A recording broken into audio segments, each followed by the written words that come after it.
Hi hello രാവിലെ എഴുന്നേറ്റപ്പോൾ തന്നെ ഇച്ചിരി വൈകിപ്പോയി കേട്ടോ. അതുകൊണ്ട് എഴുന്നേറ്റ് വന്ന പാടെ തന്നെ മുറ്റം തൂക്കാമെന്ന് കരുതി.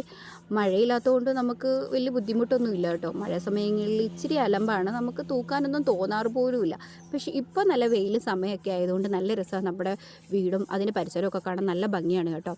അപ്പോൾ ഞാൻ തൂക്കുന്നത് കണ്ടുകൊണ്ട് തന്നെ എൻ്റെ മകൾ ഇറങ്ങി വന്നിട്ടുണ്ടായിരുന്നു തൂക്കാനും. മകൾക്കൊരു ചെറിയ ചൂലൊക്കെ ഉണ്ട്, അതിട്ട് എന്തൊക്കെയോ കാണിച്ച് കൂട്ടുന്നുണ്ടായിരുന്നു കേട്ടോ. ശരി, എന്നും ഇതുപോലൊക്കെ തന്നെയാണ്. ഞാൻ ചൂലൊക്കെ ആയിട്ട് ഇറങ്ങുമ്പോൾ മകളും കൂടെ ഇറങ്ങാറുണ്ട്, എന്തൊക്കെയോ കാണിച്ച് വരച്ചൊക്കെ കൂട്ടുന്നുണ്ട്.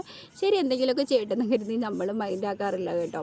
പിന്നെ ഒത്തിരി നാളത്തെ ആഗ്രഹമായിരുന്നു നാട്ടിൽ നിന്ന് ഒരുമിച്ചിട്ട് പച്ചക്കറിയൊക്കെ കൊണ്ടുവന്നു ചേച്ചി കുറച്ച് പയറൊക്കെ കൊണ്ടുവന്നിട്ടുണ്ടായിരുന്നു കേട്ടോ.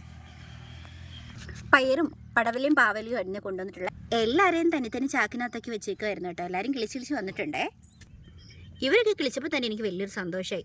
ഞാൻ വിചാരിച്ചു കിളിക്കില്ലായിരിക്കുമെന്ന്, കാരണം ഞാൻ വെച്ച് കുറേ ദിവസം കഴിഞ്ഞിട്ടാണ് ഇവരൊക്കെ കിളിച്ച് വന്നത് കേട്ടോ. പയർ ഫസ്റ്റിലേ വന്നെങ്കിലും പടവലവും പാവലും കുറച്ച് വൈകിയാണ് വന്നത്. അതുപോലെ തന്നെ നാട്ടിൽ നിന്ന് തന്നെ കറിവേപ്പിലയും കൊണ്ടുവന്നിട്ടുണ്ടായിരുന്നു. ഒരു മാവന്തയും ഞാൻ വെച്ചതാണ്, കുറേ നാളായി. ആൾ കഷ്ടപ്പെട്ടൊക്കെയാണ് കിളിച്ച് വരുന്നത്, എന്നാലും കിളിച്ച് വരുന്നുണ്ട്.